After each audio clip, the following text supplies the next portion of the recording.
Thanks, Mark. And hello, everybody. It's always wonderful to be here with you, even if we're not physically in the same room, and to create this shared community of practice, presence, and intention.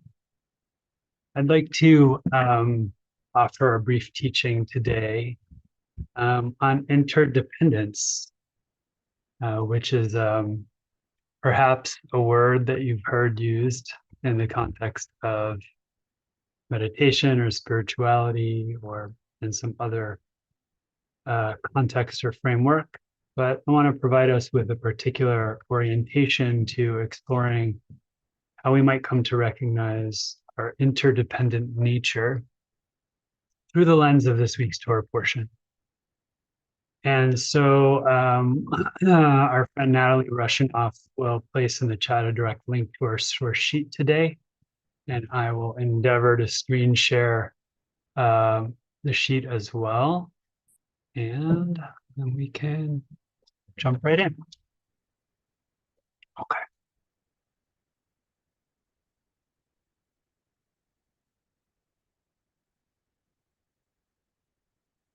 And so as the Torah portion begins, God turns to Moses and says, when you take a census of the Israelites, you should do the following in order to actually carry out this census. And yet the translation of kitisa doesn't actually mean to take a census. If we read it literally, it actually means when you elevate or raise, and then the next phrase in the Hebrew is et rosh b'nei Israel, which literally means the heads of the Israelites. When you elevate or raise the heads of the Israelites, which is kind of a way of saying, when you take a head count of the Israelites, you should do the following. And I'm following in the lead of many Hasidic teachers here who tend to read verses hyper literally sometimes in order to figure out how to apply these verses to our own spiritual lives, our own spiritual growth in the here and now. Because, why is it important for us here and now that Moses was to take a census of the Israelites at that particular moment in history in the desert, in the wilderness? And so reading this in a kind of neo-Hasidic manner, which is to say, following the Hasidic masters, but reading it through my own experience as a modern human being who is a mindfulness practitioner, right? I read this and I hear the words, when you elevate or raise the minds of the Israelites. Often when referring to the head, Hasidic teachers say that the Torah is actually pointing to the mind, right? The mind. And so we might inquire here, what instructions are here for us to help us raise our minds or raise our consciousness, elevate our consciousness in some way, right? And as we may know, the Torah then continues to say that, in taking this census, Moses was to collect a half shekel from each of the Israelites, a half shekel. And they counted those half shekels, and by counting those half shekels, they were able to determine, how many people there were who were eligible for military service at that time.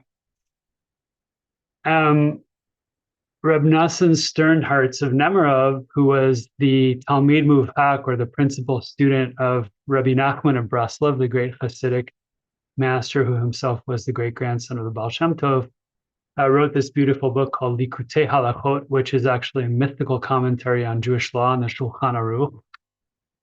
And he comments on why it was that Moses was commanded to collect a half shekel instead of a whole shekel. Seems kind of odd, right? And here's what he says, and you're welcome to follow along in the Hebrew if you'd like. And I provided a translation here. He says, therefore, it is necessary to give specifically a half shekel and not a whole shekel, in order to teach us that each and every one of us needs our fellow to join with us in combination. For we, right, each one of us by ourselves is a half, having no wholeness except in joining our fellow. Now, I just want to say, right, I don't want us to walk away from today's teaching thinking that each of us is somehow deficient, right? I don't think that that's necessarily what he's getting at. In fact, at IJS, we often teach about a hidden wholeness that we all carry at the heart or at the core of our being.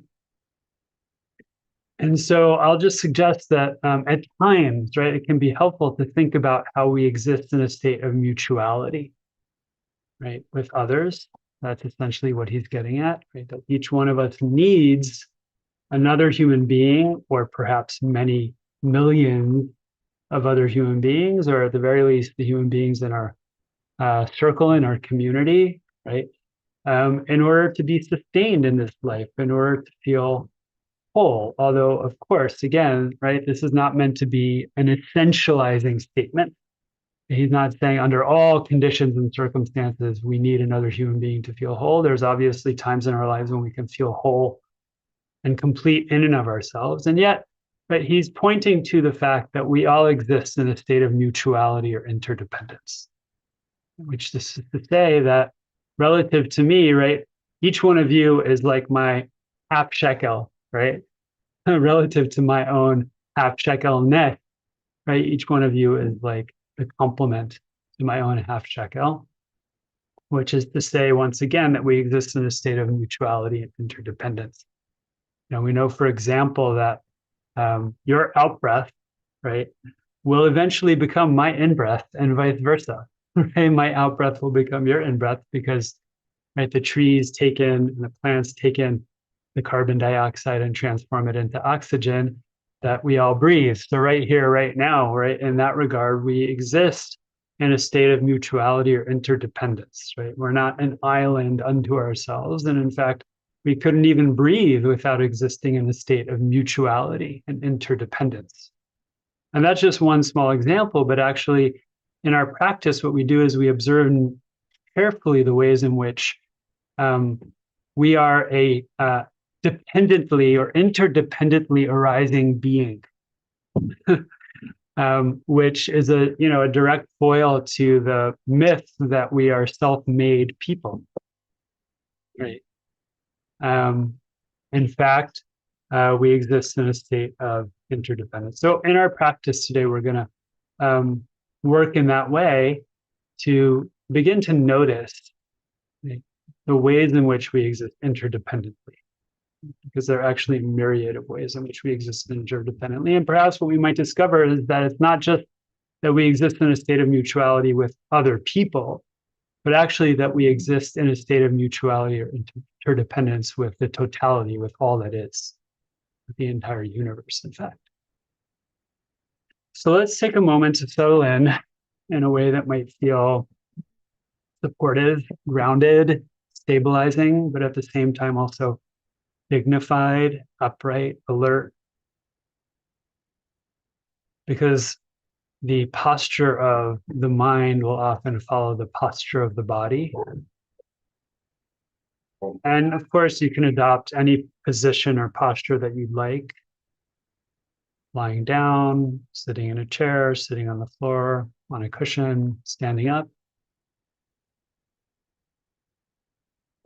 But we're trying to go for this balance between relaxed and grounded on the one hand, and buoyant and alert on the other.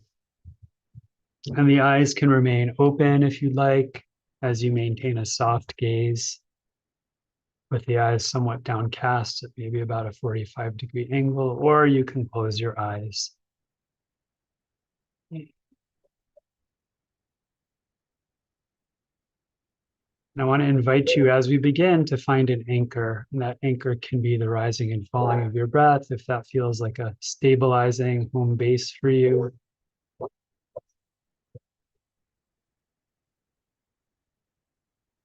Or alternatively, it could be some other physical sensation, like the sensations that accompany the experience of contact between your bottom and the support upon which you're sitting. Or the sensations of sound, if that's available to you.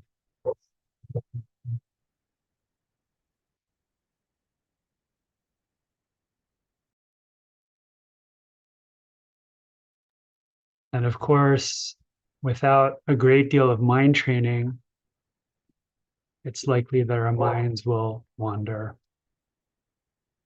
that we'll get lost.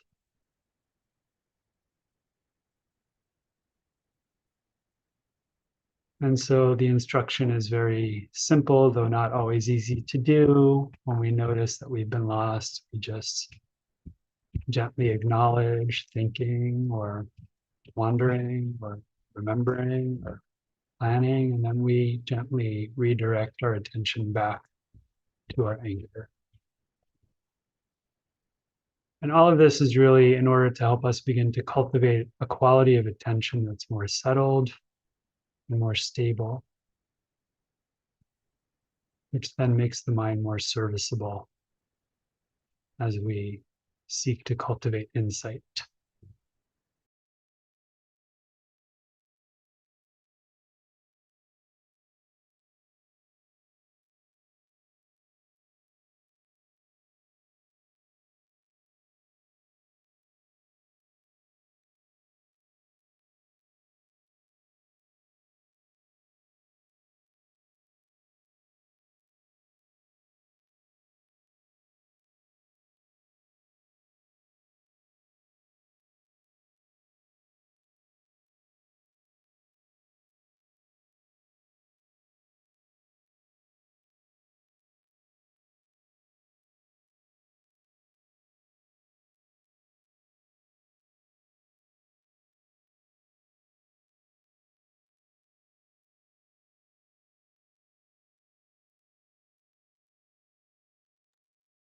Now we're going to take a little tour through the four elements as they arise in the body, so that we might begin to recognize that these elements in our bodies are not separate in any way from the elements beyond our bodies. Let's begin with the earth element. I invite you to notice the sense of weight, of solidity, of resistance as your body makes contact with whatever lies beneath your body or around your body. This is the earth element.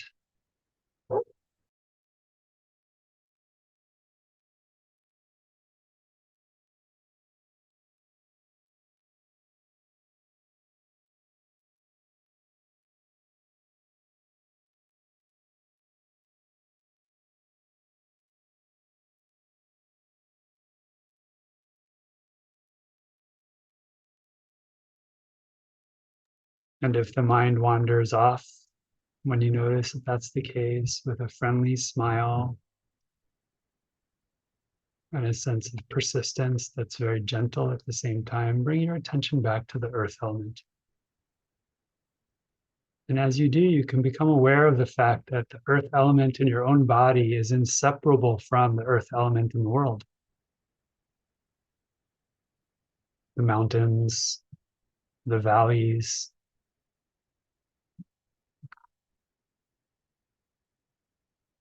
plains,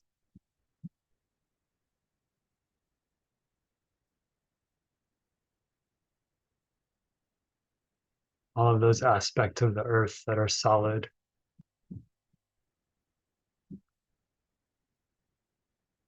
grounded.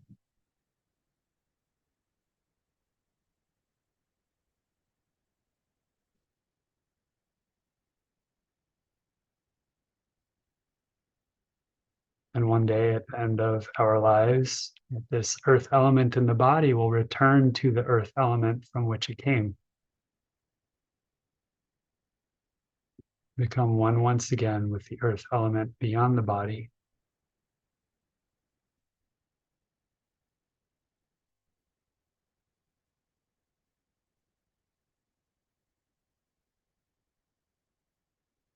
The earth element of this finite time body is the half shekel to the half shekel of the earth element beyond the body.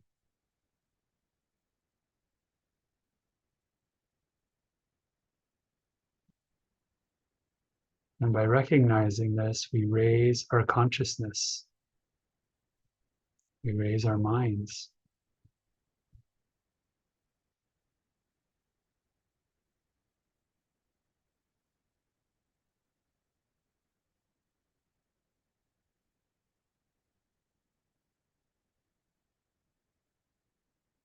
When you're ready, you can bring your attention to the water element in your own body. Perhaps the sense of moisture in the mouth,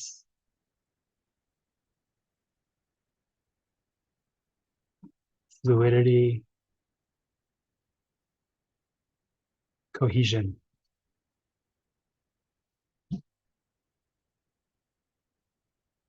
Right now, at this moment, perhaps you can feel your heart pumping blood through your veins. That's the water element. Or sense the moisture in your eyes, mucus running down the back of your throat. If you're like me and you have a postnasal drip,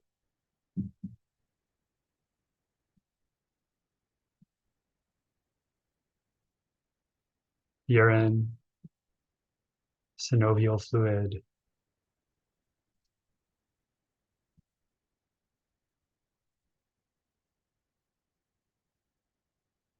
And what would happen if you stopped drinking water even for a day or two?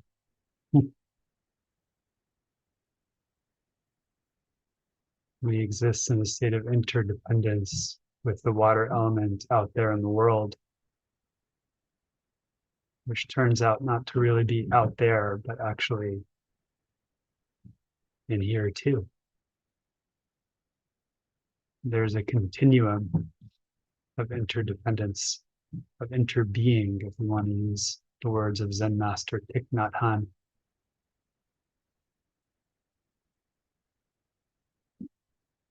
And of course, just noticing the water element in your own body connects you with the clouds and the rain and the rivers and the oceans and the entire water cycle.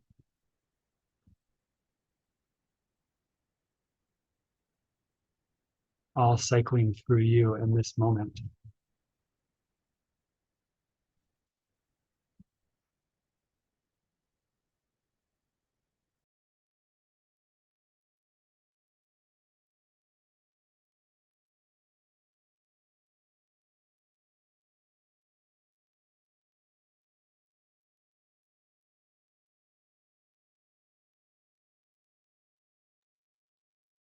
We can notice how just bringing all of this to mind in the present moment elevates the mind, helps the mind to become more spacious, less contracted around a small, narrow sense of self that believes itself to have fixed boundaries and to be self-sustaining.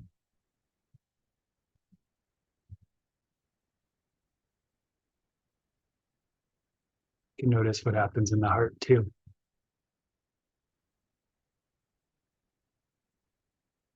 And now, when you're ready, we'll turn to the fire element, just noticing heat or coolness in the body. Wherever you notice heat or coolness, it could be in the sensation of the breath entering your nostrils and leaving your nostrils. It could be in the sensation of your clothes blanketing your body, providing warmth. It could be the contact between the air and your skin.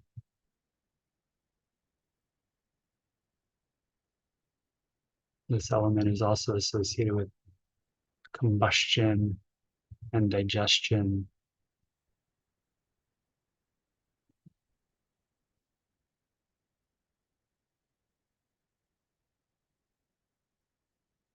Inseparable, of course, from the light of the sun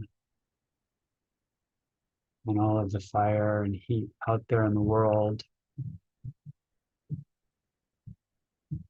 All gradations of temperature, ice, snow, scorching heat.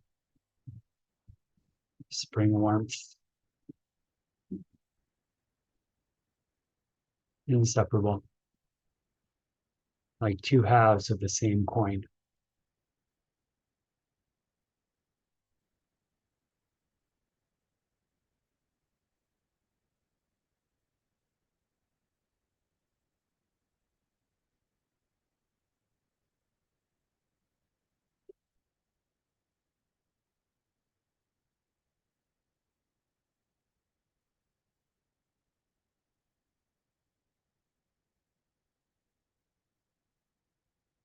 And finally, we turn to the wind element,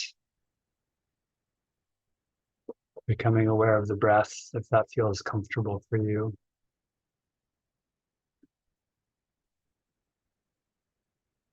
The wind element is characterized by movement,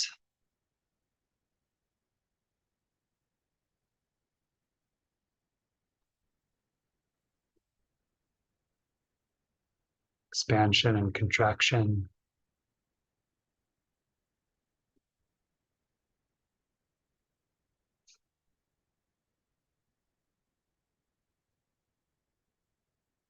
And right here in this moment, just by noticing the breath,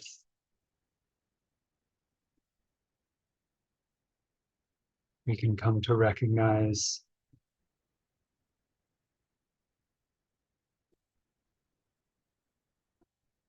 our inseparability from the plant kingdom, from the atmosphere around us, from the great gales and the soft eddies of wind,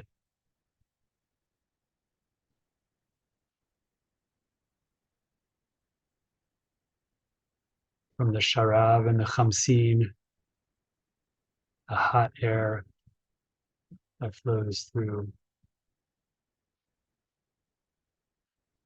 the land of Israel and all other lands.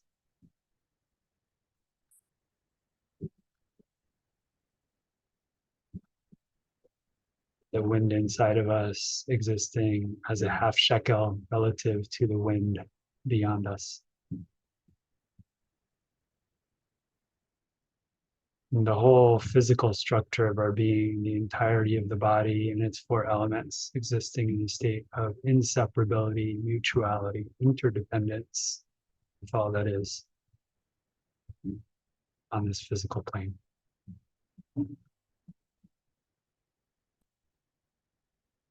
When you're ready, you can bring your practice to a close.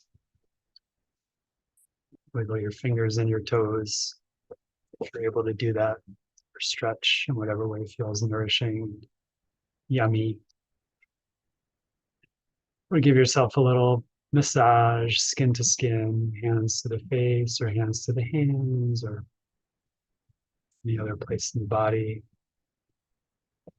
And I turn it over to Mark to take us home.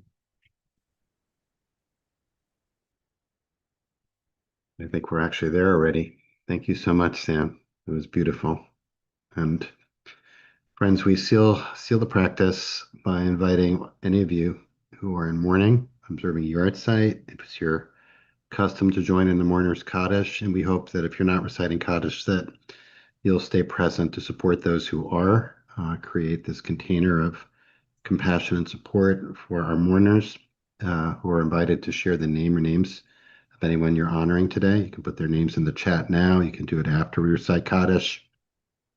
Thanks to Natalie for sharing the words on the screen. And if you're reciting Kaddish, please join me by rising in body or in spirit, and you can unmute at this time. Gadol v'yitkadash shmei Rabbi v'yamal divrach v'yotei Dirach v'yotei v'yamecha Hayechon v'yomechon v'yed k'rovei Amen. Yisrael Shmei V'ala Rabbi b'zman kariv v'no amen Barak Rabba Baruch Rabbi Rabba Mevorach, Lamaya Tamul Alamaya Lamaya, Shtava Ari Aseh Dari Talavi Talash Shad Brich Ilal Brechata B'Shirata Shpakatala Inla, Mishlamata, Rabbi Amal Yamata, Rabbi Michamaya Vachayim, Rabbi Israel. Amen. Rabbi Mama, Yasa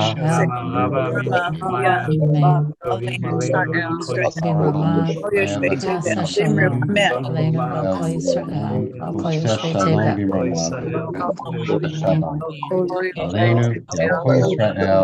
Kol Yishvei Tevel. Amen. Amen. Amen. V'Yaseh Shalom. V'Aseh. Aleinu V'Kol Yisrael. Amen. Amen. Amen. May the one who makes peace and this universe make peace for all who mourn. And may the memories of each person you are holding today be a blessing in your life. Thank you so much all for being here today. And thanks to our teacher, Rabbi Sam Feinsmith, for guiding us so beautifully in today's practice. Everyone's invited to stay on. If you like, you can just continue to sit with that beautiful guidance that Sam offered.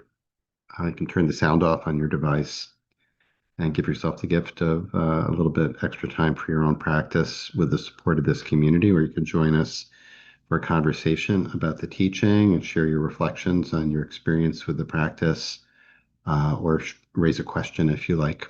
Thanks to Natalie, of course, for holding our space, as always, so beautifully. And again, if you have a question you'd like to ask, please put it in the chat. And if you can, please preface it by writing question, all in caps, and I will try to keep an eye out for us. Well, let's start with the the mundane, not in a pejorative sense, but a question that Kathy's asking immediately, which is worth addressing. Sam, why does the census only address men 17 and older and not women and children? Yeah, thanks. So in its original context, if you read the chapter very carefully, who they're counting is essentially, folks who are eligible to go to war. And that's the simple answer. The assumption back then was that only men, able-bodied men, can go to war. Keep in mind, by the way, that just a couple chapters back in the same book we're in Exodus, right, the people were attacked by Amalek. And the sin of the golden calf hasn't happened yet. It happens later in the Torah portion. And the sin of the spies hasn't transpired yet either. And so the people are operating with the assumption that they're moving toward the promised land and will get there very soon at this point. That ends up not being the case. They end up wandering in the desert for 40 years, right? And so they're preparing for battle. Mm-hmm. They're preparing for battle. And actually what we find later on in the Torah, especially in some of the latter books, the prophets, is that King David does the same thing later on. He takes a census of the people and there's a plague. God essentially brings a plague. Because at least my sense is that the Torah is trying to convey that it's not military might that wins wars, at least in the Torah's theology, right? The people need to put their faith in the divine as the one who will fight on their behalf. Just as God says to the people when they're right up against the sea and the Egyptians are chasing behind, right? Adonai yilachem lachem v'atem tacharishun. God will fight for you. You be still. You be silent, right? You stay put. And the problem with, a king like David is that they can come to believe that all their power and might stems from the might of their military prowess, right? Of their army. And so the Torah in general is suspicious of and discourages us from counting people, especially in the context of counting them for the purposes of assessing the degree of our military might. Now, this gets expanded in our tradition to include counting people in general, right? So it's not our practice traditionally to count people, for example, when we're trying to determine if we have a minion, we'll use some other means of counting people.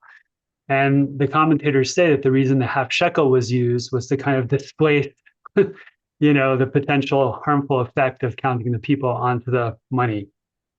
Okay. I'm not reading it in context. I'm taking it out of context, obviously, in order to read the verse in a way that might actually support us in our spiritual practice. Yeah. Thanks, Sam.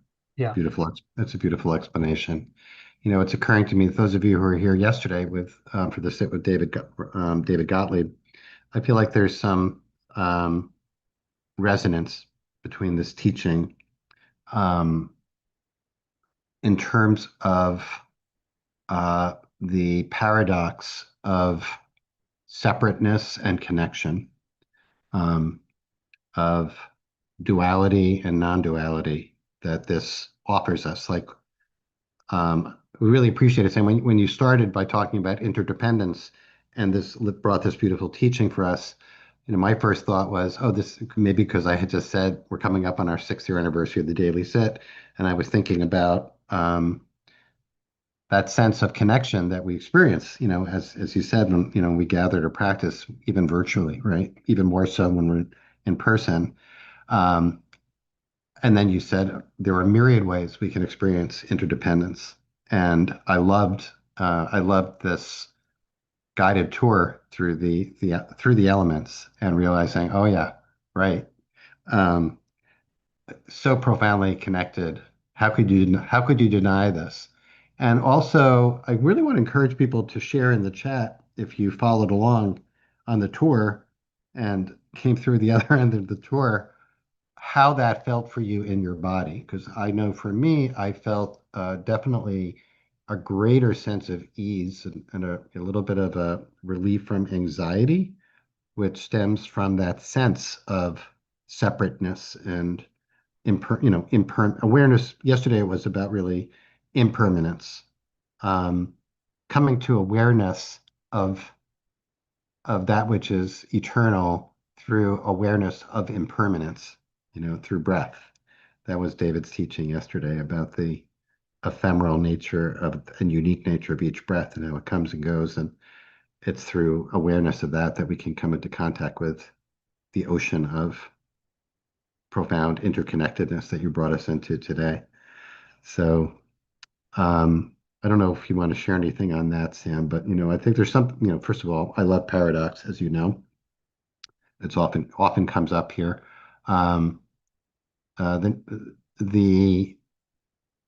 I guess the question that I'm getting to, that we're offering you, maybe you just have something to respond to here, is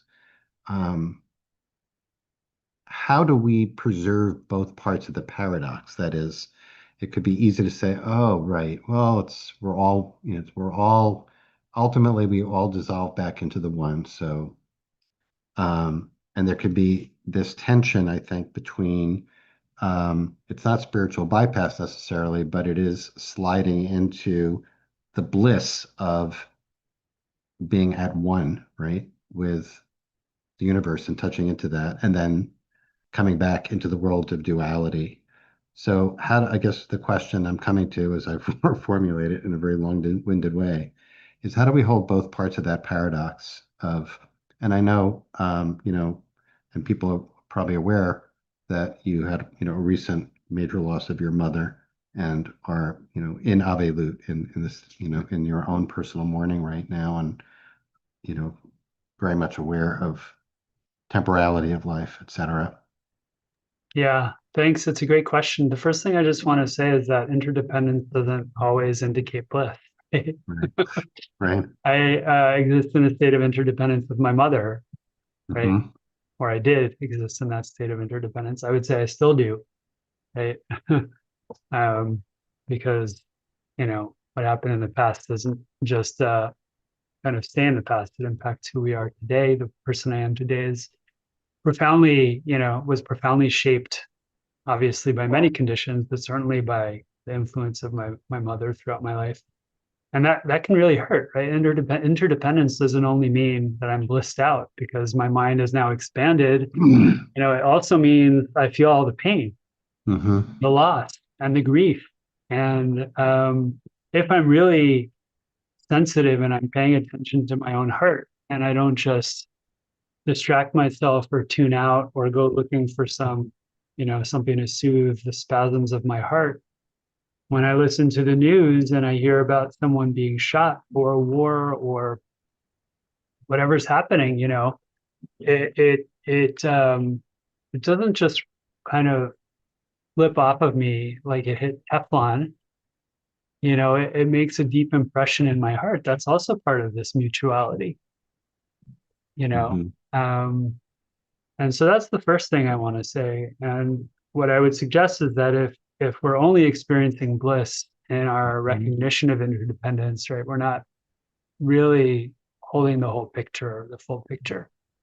Because it's really, as we say in Hebrew, mina katzeh la katzeh, right? From one end of the spectrum to the other of the spectrum, all the bliss, all the joy, all of the wonder, all of the pain, all of the hurt, all of the heartbreak, all of the cruelty and the barbarism, right? And I would actually recommend that if you want a poem that really speaks to this powerfully, that y'all check out Thich Nhat Hanh's poem, Call Me by My True Names. Mm-hmm. In a heart-wrenching way, it speaks to the ways in which interdependence also puts us in a very vulnerable state, right? Because that means the heart is now really aware of how connected we are to the pain and the suffering, and not just the joy and the exaltation. And our capacity to inflict that, right? I mean, in exactly. That poem, right? Yeah, 100%. So that's the first thing I want to say, about that. And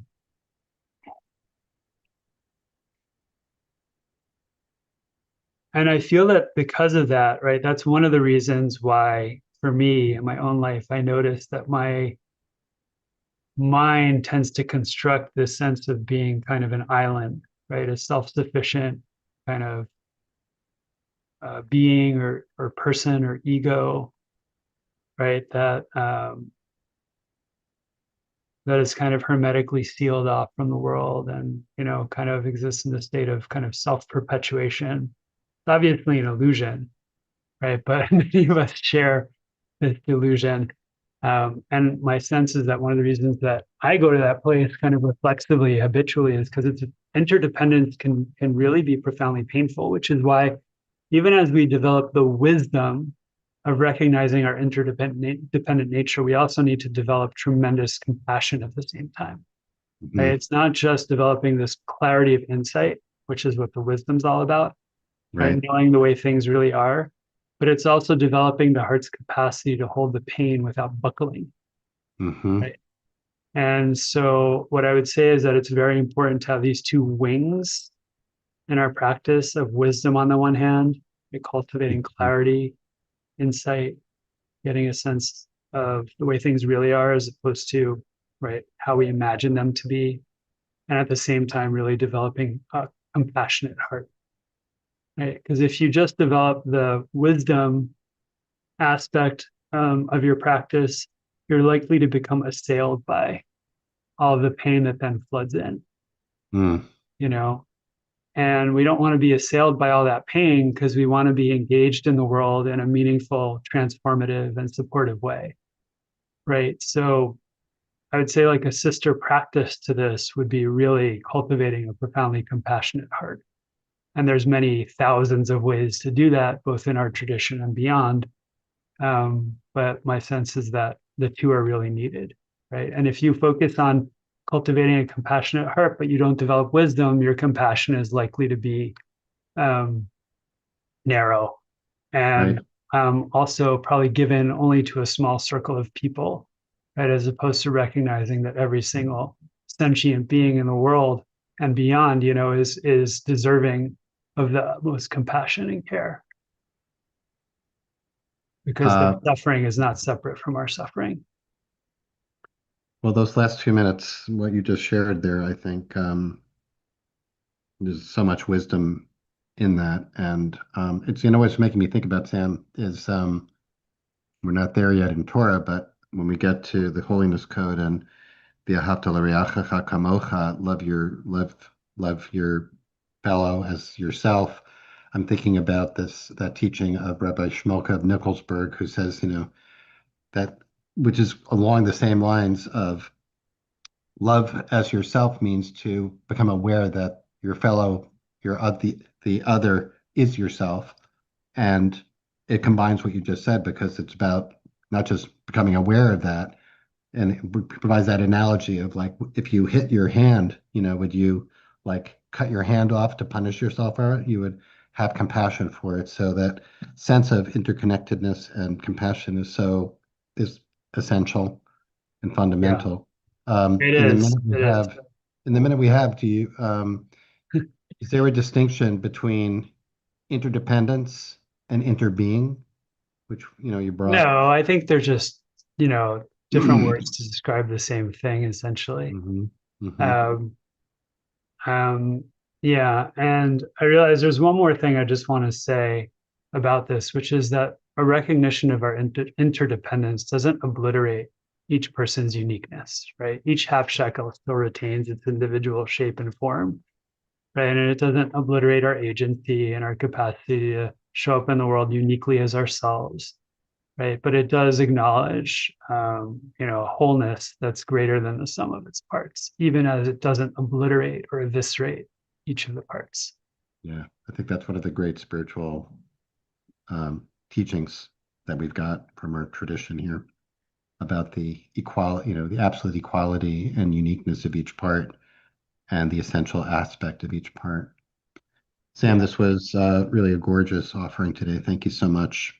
Went right to the heart. I think everyone really is deeply appreciative to you.